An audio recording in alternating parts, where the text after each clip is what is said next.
I stared at the text message from my mother at 11:47 p.m. on my 28th birthday. Sorry, honey, we had to cancel dinner. Emma needed us for something urgent at the restaurant. No apology, no explanation. No acknowledgement that this was the third year in a row they had chosen my sister over me. I sat alone in my apartment, birthday cake untouched, and made a decision that would change everything. I opened my laptop and started browsing real estate listings in the countryside.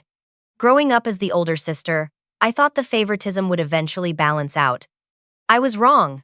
28 years of life had taught me that in the Johnson family hierarchy, Emma would always rank first, and I would always be the reliable backup plan. The pattern started early. Christmas morning when I was 12 and Emma was 9, I unwrapped a sensible winter coat and school supplies while Emma squealed over her brand new Nintendo Game Boy and pile of expensive games. When I asked Mom why the gifts were so different, she explained that Emma needed more encouragement because school was harder for her. I accepted this logic because I loved my little sister and wanted her to succeed. High school graduation should have been my moment. As valedictorian of Lincoln High School's class of 2012, I had worked 4 years for perfect grades while juggling a part-time job at the local bookstore. My parents promised to be there early to get good seats for my speech. Instead, they arrived 40 minutes late, missing my entire address about perseverance and family support. Emma had failed her driving test that morning and needed immediate consolation and ice cream. The irony of discussing family support to an audience that included everyone except my actual family wasn't lost on me. College acceptance brought a brief moment of hope. When Northwestern University offered me a full academic scholarship for their marketing program, Dad actually shed tears of pride. We planned a celebration dinner at Romano's Italian restaurant, my favorite place since childhood. I wore my best dress and spent an hour on my makeup, feeling genuinely excited to be the center of attention for once. The celebration lasted exactly 23 minutes. Emma called sobbing because her boyfriend Trevor had broken up with her via text message. Without hesitation, both parents stood up from our table, leaving me with the appetizer and a half-finished conversation about my future plans. They spent the next 3 hours at Emma's apartment, helping her analyze every text message she had ever exchanged with Trevor. My promotion to senior marketing director at TechFlow Solutions last spring felt like vindication. At 27, I was the youngest person in company history to reach that level.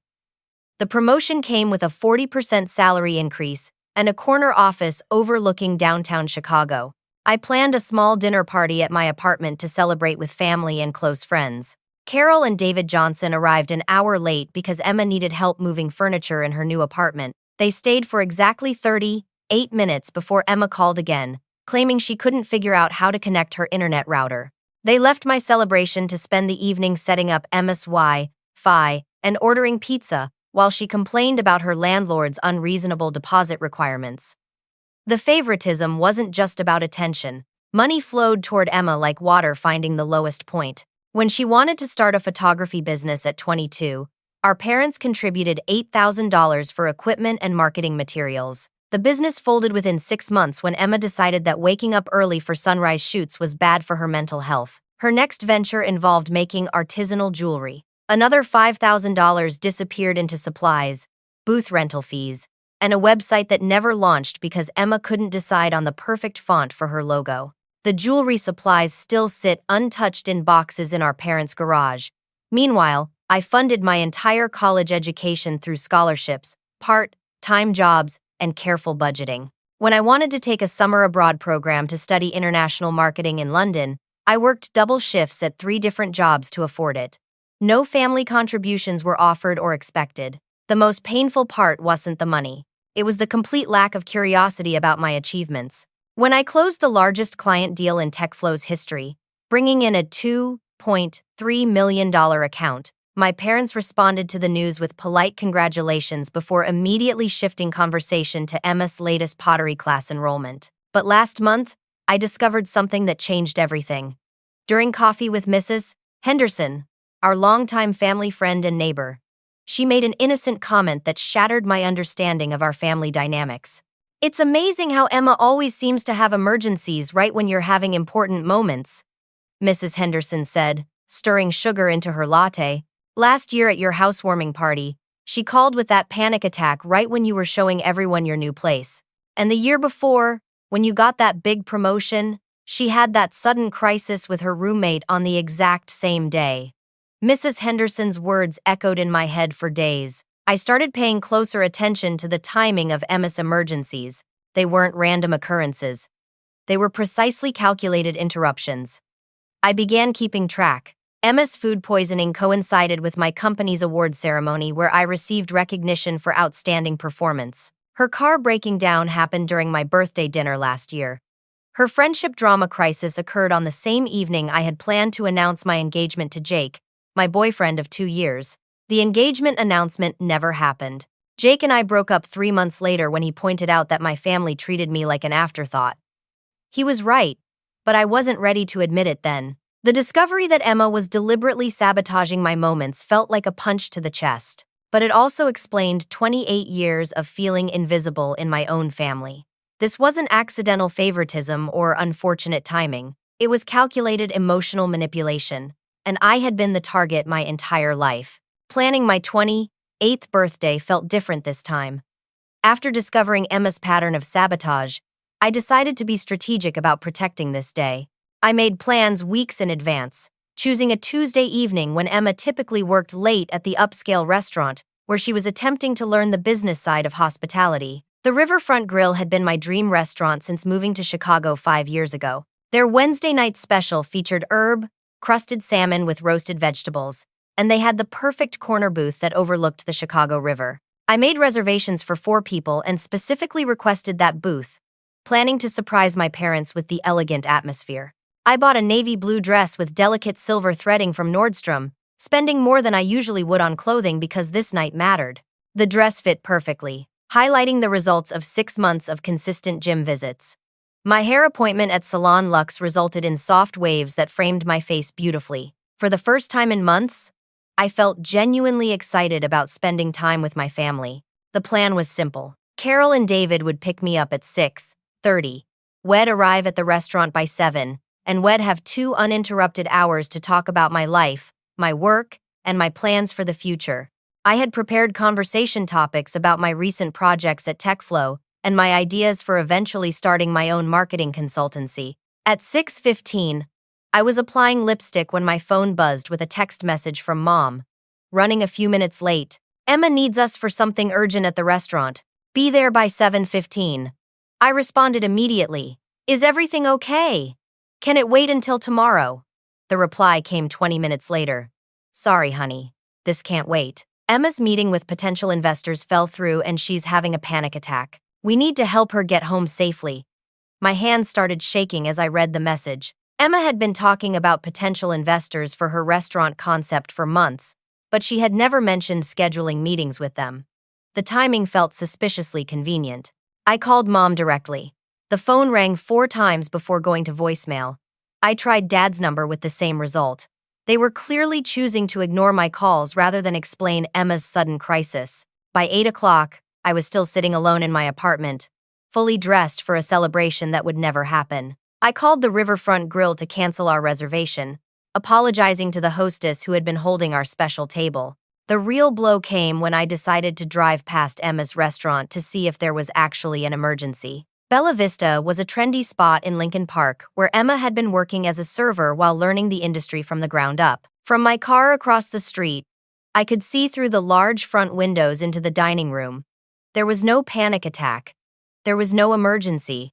Emma sat at a corner table with 2 middle-aged people in business attire, animatedly discussing something while gesturing at papers spread across the table. Our parents sat at the adjacent table, beaming with pride as they watched Emma present her restaurant concept to what appeared to be actual investors. The meeting looked professional and planned. Emma wore her best black dress and had her hair styled in an elegant updo. Mom had brought her leather portfolio, the one she used for important real estate presentations. Dad was taking notes on his tablet, something he only did during serious business discussions. This wasn't an emergency that had disrupted my birthday dinner.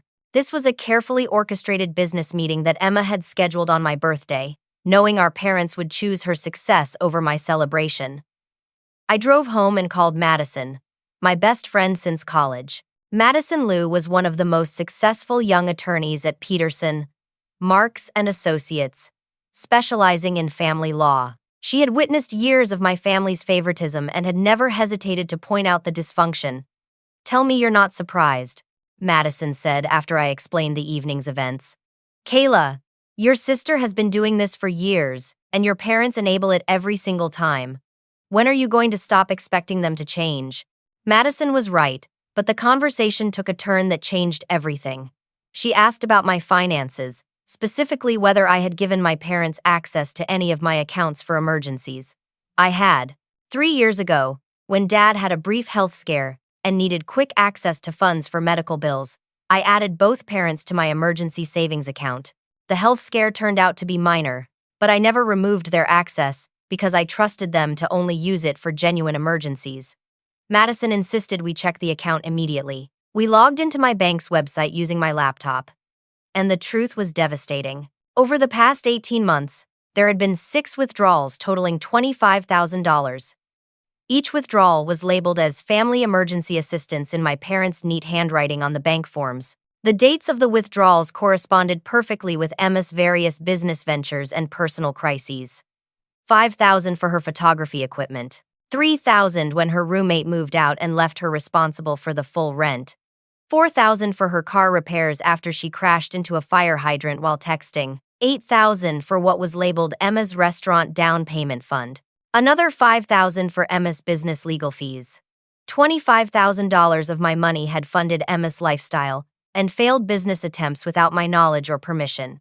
My parents had treated my emergency fund like a personal bank account for Emma's endless stream of expensive problems. The final insult came when I called Dad at 11:47 p.m., demanding an explanation for the unauthorized withdrawals. His response was delivered with casual dismissiveness that made my blood pressure spike. "Emma needed help getting her restaurant project off the ground, and we knew you'd want to support your sister's dreams.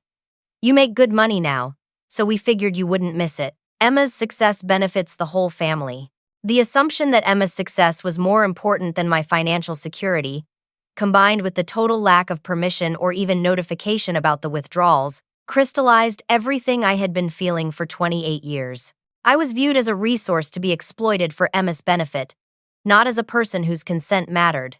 That night, I made 2 decisions that would reshape my entire life. First, I would remove my parents' access to all my financial accounts. Second, I would take the money I had been saving for a house down payment and use it to buy something that would make a statement about my independence and worth. At 1:30 in the morning, I started browsing real estate listings for properties outside the city. If my family couldn't celebrate my existence, I would create a space where I could celebrate myself. The morning after my ruined birthday, I woke up with unusual clarity about what I wanted. Instead of dwelling on disappointment, I channeled my energy into researching properties in rural areas within driving distance of Chicago. My career as senior marketing director had taught me the value of thorough planning and strategic execution. I approached house hunting with the same methodical precision. My salary at TechFlow Solutions was $128,000 annually, plus performance bonuses that typically added another $20,000 to $30,000 each year. I had been saving aggressively since college, living in a modest one-bedroom apartment, and driving a reliable Honda Civic, while most of my colleagues purchased expensive cars and designer furniture. My investment portfolio, built through careful monthly contributions to index funds, had grown to nearly $200,000. Combined with my savings account, even after discovering the $25,000 theft, I had enough money to purchase a property outright without needing a mortgage. The idea of owning something completely, with no monthly payments to worry about, felt incredibly appealing after years of watching Emma's financial irresponsibility drain family resources. I started my search in towns within a 2-hour drive of downtown Chicago. The criteria were specific. I wanted privacy, natural beauty, and enough space to feel truly independent. After 6 hours of online research, 3 properties caught my attention. The first was a modern cabin in Wisconsin, minimalist and efficient but lacking character.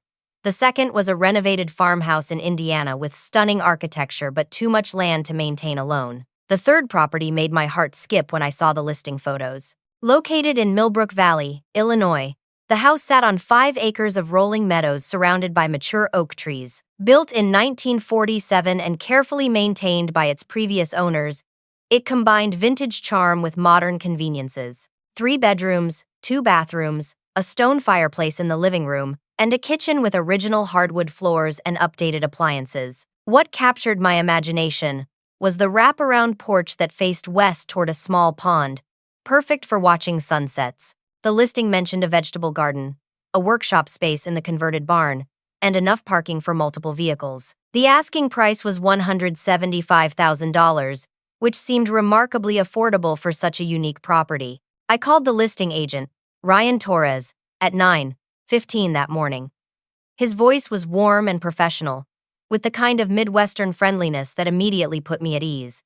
When I explained that I was interested in viewing the property as soon as possible, he offered to meet me there that afternoon. The drive to Millbrook Valley took exactly 1 hour and 53 minutes, winding through farmland and small towns that felt like stepping back in time.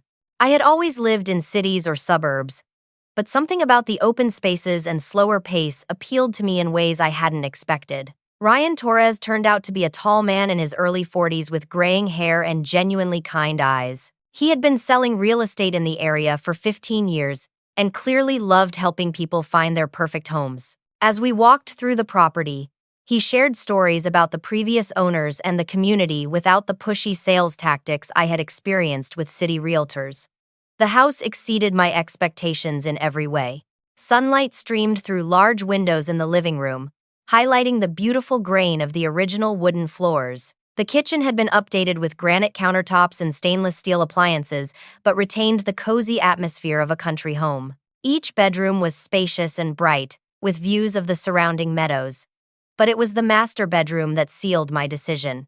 French doors opened onto a private section of the wraparound porch, creating a perfect reading nook surrounded by flowering bushes. I could envision myself having morning coffee there, watching deer graze in the distant field. The previous owner, Margaret Phillips, arrived while Ryan and I were examining the barn workshop. Margaret was an elegant woman in her 70s with silver hair and the kind of genuine warmth that made me feel instantly welcome. Her husband had passed away 2 years earlier, and she was moving to a retirement community to be closer to her daughter in Colorado. Harold and I raised 4 children in this house, Margaret told me as we stood on the front porch. We hosted countless family gatherings, holiday celebrations, and summer barbecues. This place has seen so much love and laughter over the years. Her description of family harmony and genuine celebration made my chest tighten with longing. Margaret noticed my emotional response and gently asked about my own family situation. Without planning to, I found myself sharing the story of my ruined birthday and years of feeling overlooked. Margaret listened with the kind of focused attention I rarely received from my own family. When I finished explaining why I wanted to buy a house in the countryside, she smiled and said something that changed my perspective completely. Sometimes the best families are the ones we create for ourselves. This house has always been about bringing people together who choose to love and support each other. I think it would be perfect for someone ready to build that kind of life. Her words felt like a blessing and a challenge. I was ready to build a life centered on genuine relationships rather than obligation and manipulation. The financial negotiations were straightforward. Margaret was more interested in finding someone who would appreciate the property than in maximizing her profit. When I offered $170,000 cash with a 30-day closing, she accepted immediately. Ryan handled the paperwork with efficiency and care, explaining each document and ensuring I understood every detail of the purchase process. The home inspection revealed minor issues that Margaret agreed to address before closing. By the time I drove back to Chicago that evening, I had made the largest financial decision of my life. But the real shock came when Ryan called me the next morning with additional information about the property's history.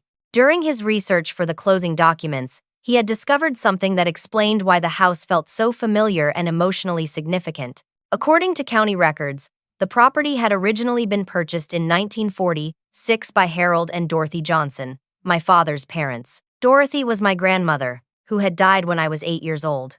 Harold, my grandfather, had died 2 years before I was born. My grandparents had built their dream home on those 5 acres, raising my father and his older brother William in the house I was about to purchase. When my grandfather died in 1978, Grandmother Dorothy had been forced to sell the property to pay for his medical bills and settle estate debts. The property had been sold to Margaret and her husband Harold Phillips, who had maintained and improved it for over 40 years. Now, through an incredible coincidence, I was buying back my own family's homestead without having any idea of its significance. The realization that I was reclaiming my family's lost heritage felt like destiny.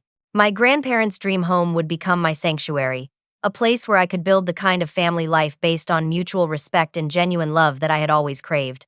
That evening, I sat in my Chicago apartment surrounded by purchase agreements and closing documents, feeling more hopeful about my future than I had in years. For the first time in my life, I was making a major decision based entirely on my own needs and desires, without considering how it might affect Emma's feelings or my parents' expectations. Closing on the house took exactly 28 days, during which I managed to keep the purchase completely secret from my family. The process of signing papers, arranging utility transfers, and planning the move gave me time to process the emotional significance of owning my grandparents' former home. Move-in day arrived on a crisp Saturday morning in early October. I had hired a small moving company to transport my essentials from the Chicago apartment, but most of the house came furnished with Margaret's beautiful antique pieces and Harold's handcrafted furniture. Margaret had insisted on leaving everything behind, saying she wanted the house to continue being a warm, welcoming home rather than an empty shell. The first week in Millbrook Valley exceeded every expectation I had harbored about country living.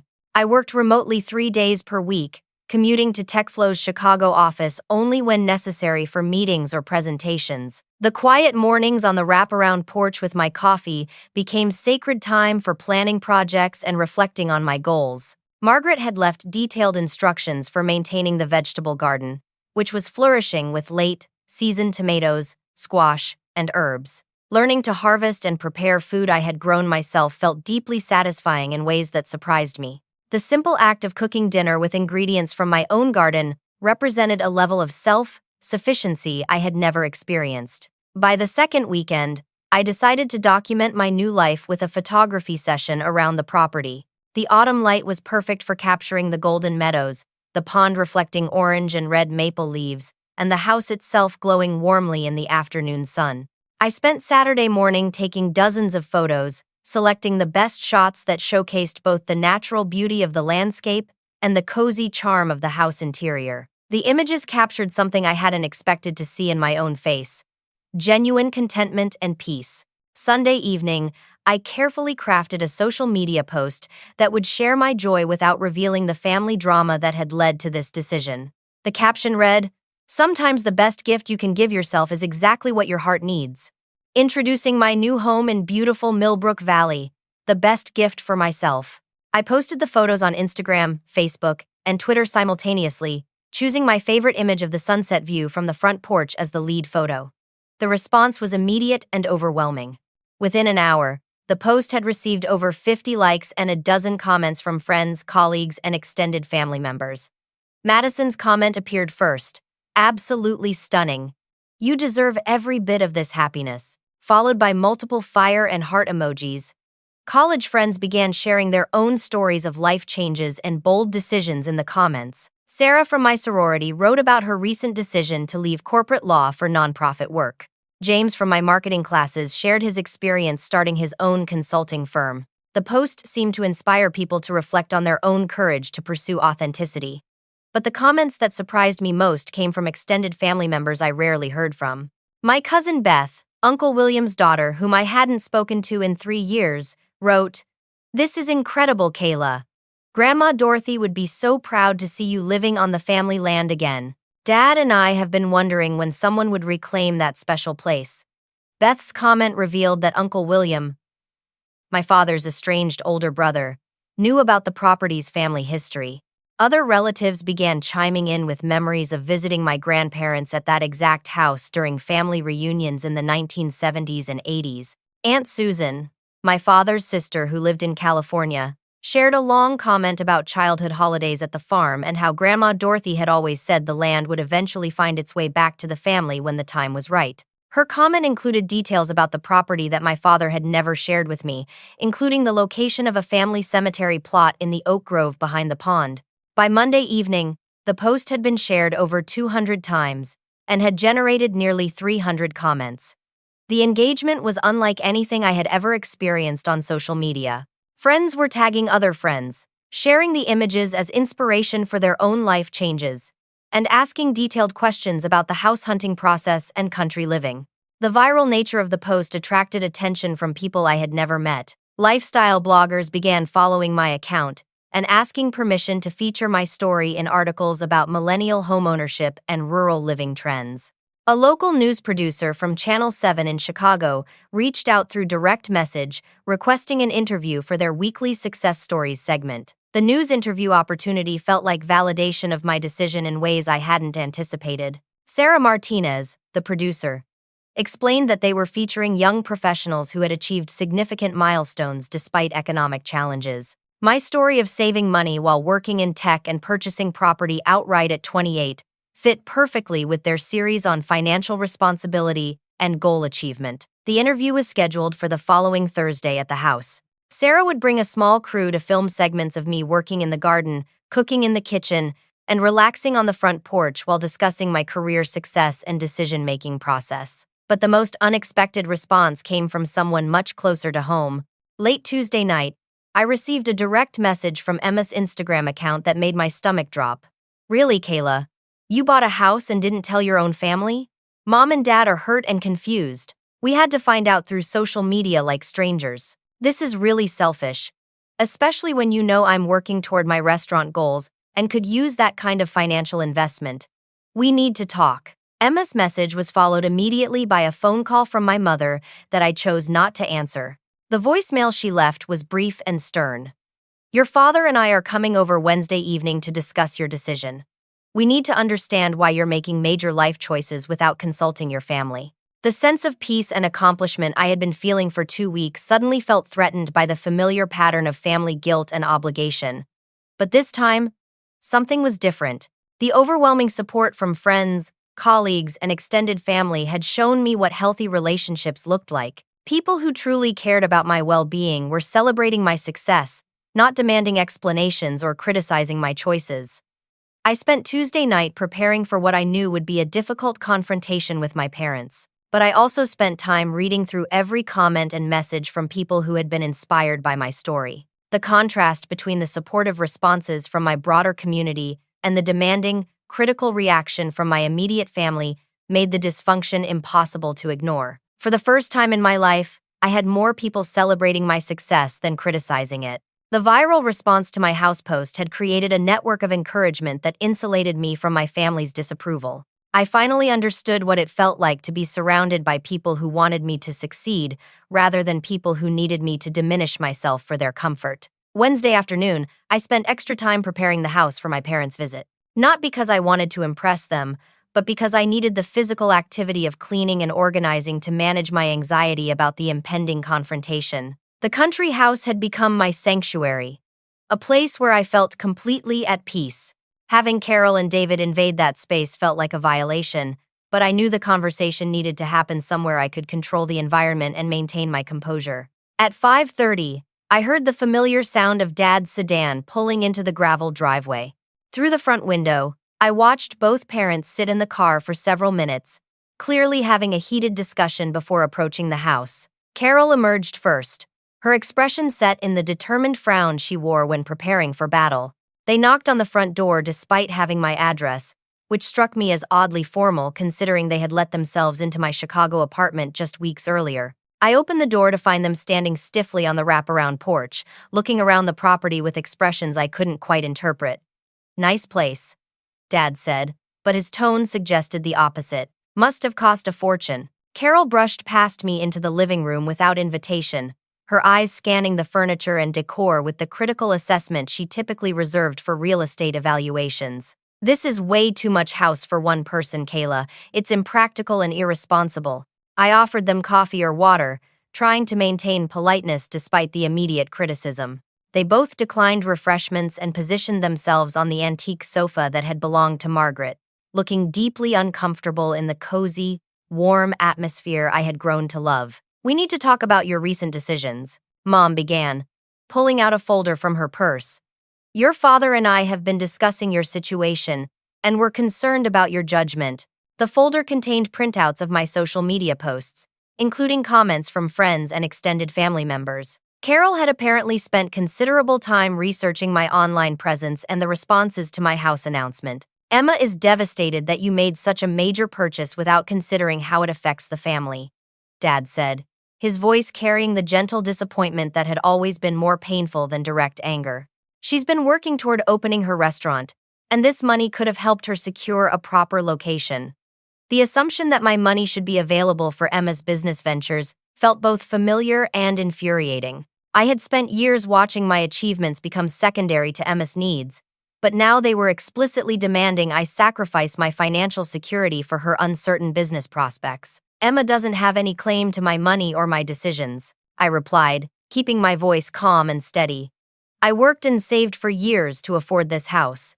Emma's restaurant plans are her responsibility to fund.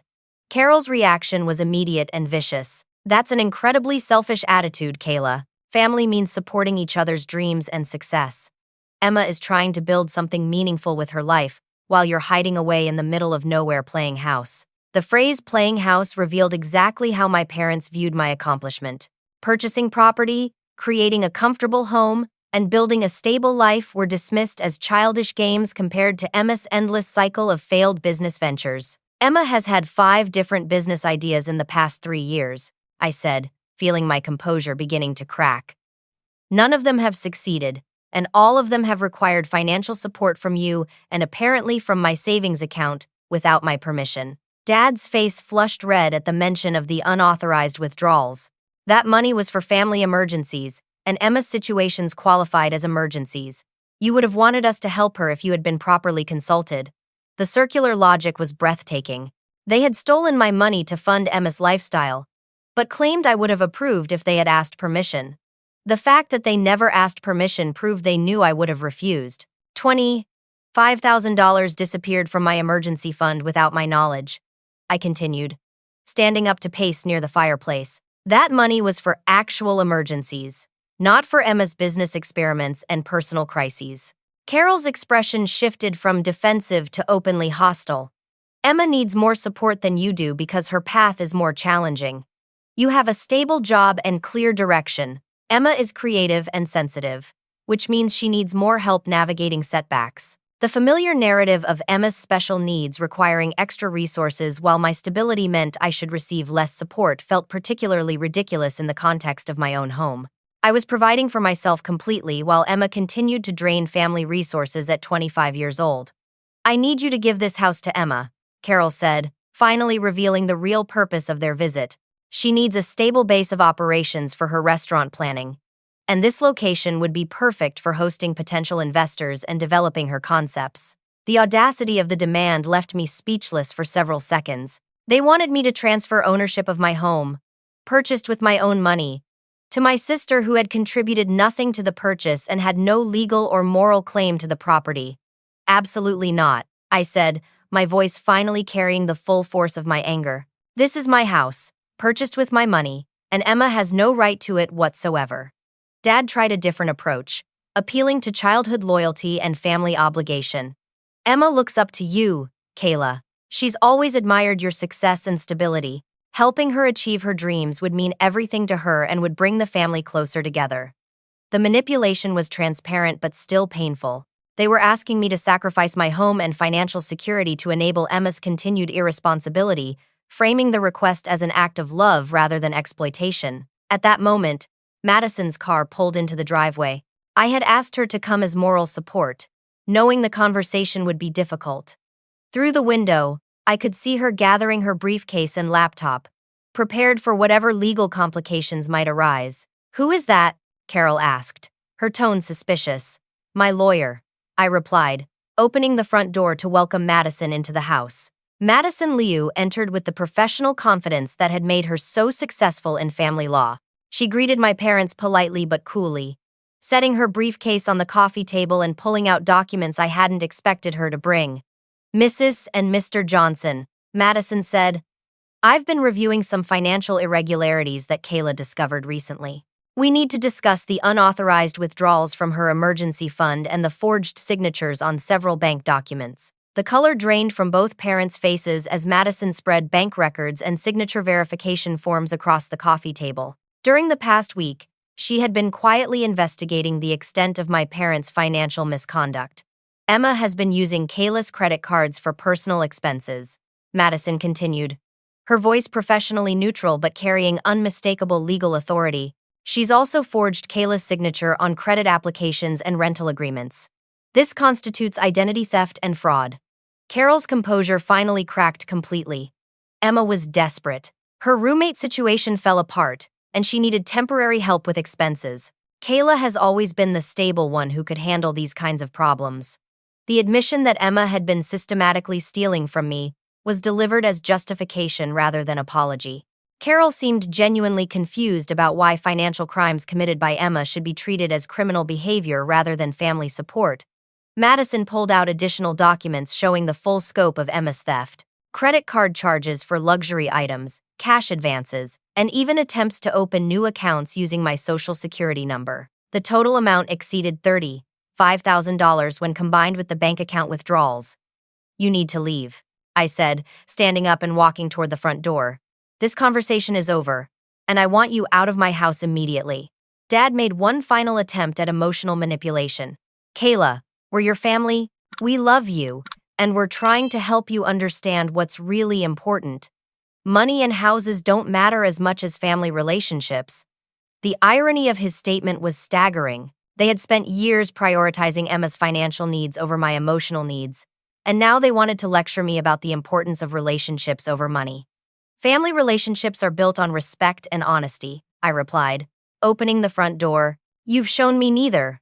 Until you're ready to acknowledge what you've done and make real changes, I don't want to hear from you." After they left, Madison and I sat on the front porch watching the sunset over the pond. The peace of the evening was a stark contrast to the chaos of the previous hour. "That was harder than I expected," I admitted, feeling emotionally drained but oddly relieved. "They've been controlling you through guilt and obligation for your entire life," Madison said. "Breaking free from that kind of manipulation is never easy, but you handled it perfectly." For the first time since discovering Emma's theft, I felt genuinely hopeful about my future. The confrontation had been painful, but it had also been clarifying. My parents' demands revealed the true nature of our family dynamic, and my ability to refuse their manipulation proved that I was stronger than I had realized. The morning after my parents' visit, I woke up to a voice message from Uncle William that changed everything I thought I knew about my family. His deep, gravelly voice carried an urgency I had never heard before. "Kayla, it's your Uncle William. I saw your house posts on social media, and I need to talk to you immediately. There are things about your family situation that you don't know, and after what happened yesterday, it's time for the truth. Can you meet me today? It's important." William Johnson had been estranged from my father for over 15 years, and I had always been told their falling out involved a business disagreement that had turned personal. Family gatherings never included Uncle William, his wife Patricia, or their daughter Beth. The explanation I received was always vague. William was too proud and held grudges that prevented family reconciliation. I called William back immediately, and we arranged to meet at a coffee shop in downtown Chicago that afternoon. During the 2-hour drive from Millbrook Valley, I tried to imagine what information could be important enough to bridge 15 years of family silence. William looked older than I remembered, his hair completely gray and his face lined with stress that seemed to have accumulated over years of carrying burdens. But his eyes were kind, and his embrace when we met felt genuinely warm in ways my father's hugs never had. We found a quiet corner table away from other customers, and William pulled out a manila folder thick with documents. His expression was serious but gentle, like someone preparing to deliver news that would be shocking but ultimately liberating. "First, I want you to know how proud I am of what you've accomplished," he began, spreading papers across the table. "Your grandmother Dorothy would be thrilled to know you're living on the family land again. She always said that property would find its way back to the right person when the time came." The first document he showed me was my grandmother's original will, dated 6 months before her death in 1995. I had never seen the will before, and reading it revealed secrets that explained decades of family dysfunction. According to the will, grandmother Dorothy had left her estate equally divided between her 2 sons, William and David, with additional provisions for her grandchildren. There was a trust fund established for each grandchild, including me and Beth, that was supposed to be accessible when we reached 25. The trust fund contained the proceeds from the sale of family farmland in Iowa, which had been sold to developers for shopping center construction in 1993. My portion was worth approximately $150,000, plus interest accumulated over 23 years. I've been managing your trust fund since your 25th birthday, William explained, waiting for the right time to contact you about it. Your father was supposed to inform you about the inheritance when you turned 18, but he never did. The betrayal was staggering. My parents had hidden a substantial inheritance from me for over a decade while simultaneously borrowing money from my savings account and demanding I contribute to Emma's expenses. They had control over financial resources that rightfully belonged to me while manipulating me into believing I should share my earnings with Emma. But William's revelations became even more shocking when he showed me the second set of documents. These were medical records and birth certificates that revealed the truth about Emma's parentage. Emma isn't David's biological daughter, William said quietly, watching my face for reaction. Your mother had an affair in 1997 with a man named Marcus Thompson. David agreed to raise Emma as his own daughter, but the guilt and shame of the situation has driven most of his decisions since then. The birth certificate listed David as Emma's father, but genetic testing done during a health scare when Emma was 5 years old proved otherwise. The medical records included correspondence between David and the testing laboratory, confirming that Emma shared no genetic material with my father. Your parents have been overcompensating with Emma because David feels guilty about not being able to love her the same way he loves you, William continued. Carol has manipulated that guilt to secure excessive support for Emma while neglecting your needs. The pattern of favoritism suddenly made terrible sense. David's treatment of Emma wasn't parental love but guilt-driven obligation. Carol's demands for Emma's prioritization weren't motherly protection but desperate attempts to secure resources for a daughter whose parentage had created family shame. William showed me financial records proving that Emma had blown through her inheritance from grandmother Dorothy within 18 months of receiving it at 25. The money had funded her photography business, jewelry venture, and multiple failed attempts at restaurant consulting. When Emma's inheritance was exhausted, our parents had begun stealing from my accounts to maintain her lifestyle. The family split happened because I refused to enable Carol's manipulation, William explained. When I discovered they were lying to you about your inheritance and stealing from your future, I demanded they tell you the truth. David chose Carol's demands over family honesty, so I cut contact to protect myself and Patricia. The most devastating document was a series of emails between Carol and David discussing their strategy for managing me and Emma. The emails revealed a calculated plan to keep me financially responsible for Emma while preventing me from accessing my own inheritance or achieving complete independence. One email from Carol to David, dated just 6 months earlier, outlined their concerns about my growing financial success. Kayla is becoming too independent and questioning Emma's needs. We need to find ways to keep her emotionally invested in Emma's success so she doesn't completely separate from the family. Another email discussed their reaction to my promotion at TechFlow. Kayla's new salary means she can contribute more to Emma's restaurant fund. We should arrange for Emma to have a crisis that requires immediate financial assistance. Reading evidence of their deliberate manipulation felt like discovering I had been living in an elaborate deception for my entire adult life. Every family crisis, every guilt trip, every demand for financial assistance had been orchestrated to maintain control over my resources and prevent my independence. William also brought legal documents prepared by his attorney friend, explaining my options for recovering the stolen inheritance and pursuing charges against Emma for identity theft and fraud. The evidence was overwhelming, and the case would be straightforward if I chose to pursue legal action. The choice is yours, William said, gathering the papers. You can pursue justice through the legal system, or you can choose to walk away and build your own life without them. Either way, you deserve to know the truth about what they've done. The walk back to my car felt surreal. 8 years of family history had been recontextualized in 2 hours. The favoritism, the manipulation, the financial theft, and the emotional neglect all stemmed from secrets about Emma's parentage and my hidden inheritance. But strangely, learning the truth felt liberating rather than devastating. The dysfunction hadn't been my fault or my failure to be worthy of love.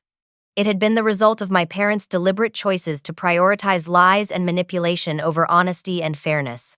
During the drive back to Millbrook Valley, I made a decision that felt both inevitable and empowering. I would pursue legal action to recover my inheritance and hold Emma accountable for her crimes. But more importantly, I would build a new life based on the authentic relationships and genuine support I had discovered through Uncle William and my broader community. The house that had originally been my grandparents' home would become the foundation for breaking generational patterns of manipulation and creating the kind of family based on mutual respect and honest love that I had always wanted. The legal proceedings moved faster than I had expected. Madison worked with William's attorney to file a comprehensive case that addressed both the identity theft and the inheritance fraud. Within 6 weeks, we had recovered the full amount of my grandmother's trust fund, including 23 years of accumulated interest, which totaled over $270,000. Emma's financial crimes were prosecuted by the state, resulting in charges of identity theft, credit card fraud, and forgery. The evidence was so overwhelming that her public defender recommended immediate plea bargaining to avoid trial. Emma received 18 months of supervised probation, community service, and mandatory financial counseling, along with full restitution for all stolen funds. The most satisfying aspect of the legal resolution was watching Carol's reaction to the consequences of her enabling behavior. When Emma was sentenced, Carol attempted to argue with the judge that family financial assistance shouldn't be treated as criminal activity. The judge's response was swift and educational. Miss Thompson committed identity theft against her sister repeatedly over several years. Judge Martinez explained patiently, "The fact that they are family members makes these crimes more serious, not less serious. Family relationships should be built on trust and respect, not exploitation and theft." The court's validation that I deserved protection from family abuse felt incredibly powerful after years of being told that family loyalty required accepting mistreatment. David's response to the legal proceedings surprised everyone involved. Without Carol's influence, he seemed to recognize the severity of what had happened and made genuine efforts to accept responsibility for his enabling behavior. 3 weeks after Emma's sentencing, David appeared at my house alone, carrying a handwritten letter and a small wooden box. He looked older and more fragile than I had ever seen him, clearly struggling with the weight of acknowledging his failures as a father. "I know I don't deserve your forgiveness," he said, sitting carefully on the porch steps rather than assuming he was welcome inside. "But I need you to know that I understand what I did wrong, and am getting help to change." The letter detailed his plan for individual therapy focused on addressing his enabling behaviors and learning to establish healthy boundaries with Carol. He had also enrolled in financial accountability counseling to understand the impact of his theft from my emergency fund. The wooden box contained photographs and mementos from my childhood that I had never seen before. Pictures of me with grandmother Dorothy at the house where I now lived, awards and school projects that David had secretly kept, and letters I had written to my grandparents that they had treasured. "Your grandmother always said you were special," David said, tears in his eyes as we looked through the photos together. "She saw your strength and independence even when you were small. I failed to protect those qualities, and am sorry." David's apology felt genuine in ways that Carol's angry demands for family loyalty never had. While I wasn't ready to fully trust him, I appreciated his willingness to acknowledge reality and work toward change. Carol, on the other hand, doubled down on her victim narrative. She blamed Madison for turning me against family, accused Uncle William of manipulating the inheritance documents, and insisted that Emma's crimes were justified by her special emotional needs. The contrast between David's accountability and Carol's continued manipulation made my decision about future contact easy. I maintained limited, supervised communication with David while completely cutting contact with Carol and Emma. The house in Millbrook Valley became the foundation for building the kind of life I had always wanted. Working remotely for TechFlow allowed me to maintain my career while enjoying the peace and beauty of country living. My performance actually improved with the reduced stress and increased focus that came from living in my ideal environment. The news feature about my homeownership success aired on Channel 7 in November, generating additional social media attention and inspiring other young professionals to consider alternative paths to financial independence. The positive response reinforced my confidence in my choices and connected me with a community of people who valued authenticity and self-determination. Margaret Phillips became an unexpected source of wisdom and support, She visited monthly to check on the property and share stories about maintaining the gardens and hosting gatherings. Her descriptions of healthy family dynamics helped me understand what normal relationships looked like and gave me models for building better connections. Uncle William and Aunt Patricia became the family figures I had always needed. Their daughter Beth and I reconnected, discovering shared experiences of family dysfunction and forming a genuine friendship based on mutual support. Holiday celebrations at William's house felt warm and inclusive in ways my childhood family gatherings never had. The most unexpected development was meeting someone who appreciated my independence and strength, rather than viewing them as obstacles to overcome. Daniel Carson was a veterinarian who worked with farm animals throughout the county. We met when he came to check on a sick horse at the neighboring property and struck up a conversation about my transition to rural living. Daniel's approach to relationships was refreshingly honest and supportive. He celebrated my achievements, respected my boundaries, and shared his own stories of building a life based on personal values rather than family expectations. Our relationship developed slowly and naturally, without the drama and manipulation I had previously associated with emotional connections. By spring, I was hosting gatherings at my house for the first time. Madison, Uncle William's family, Margaret, and new friends from the community came for barbecues and holiday celebrations that felt genuinely joyful. Watching people genuinely enjoy each other's company in my grandmother's house felt like honoring her memory while creating new traditions. The vegetable garden flourished under my care, providing fresh produce for cooking and sharing with neighbors. Learning to preserve food, maintain the property, and handle minor repairs gave me practical skills and deep satisfaction. The self-sufficiency I developed felt empowering after years of feeling dependent on family approval. Emma's required community service involved working at a nonprofit organization that helped families manage financial difficulties. According to David, the experience was teaching her about the consequences of financial irresponsibility and the value of earning rather than manipulating resources. While I hoped Emma would eventually learn from her mistakes and develop genuine independence, I was no longer willing to sacrifice my well-being to enable her growth. The legal consequences and loss of access to family financial support forced her to develop skills she had never needed while being supported by our parents and my stolen money. Looking back on the year that began with my ruined birthday dinner, I realized that my parents' betrayal had actually been a gift. Their obvious favoritism and theft had forced me to recognize patterns I might have otherwise continued to enable. The pain of that recognition led to the most empowering period of my life. The house that represented my independence became a gathering place for people who chose to love and support each other authentically. The financial security I gained from recovering my inheritance allowed me to establish a scholarship fund for young women escaping toxic family situations. Living in my grandparents' house connected me to family history, while breaking generational cycles of manipulation and enabling behavior. I was creating the kind of family life based on mutual respect and genuine celebration that Dorothy and Harold had envisioned when they built their dream home. The life lesson that emerged from this journey was profound and transformative.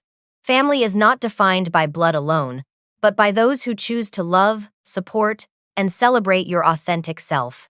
Sometimes the greatest gift you can give yourself is the courage to walk away from those who diminish your light, and the wisdom to build a chosen family that reflects your values. My grandmother's house had indeed returned to the right person at exactly the right time, not because of genetics or inheritance rights, but because I was finally ready to claim the kind of life I deserved and create the kind of family that would honor her memory.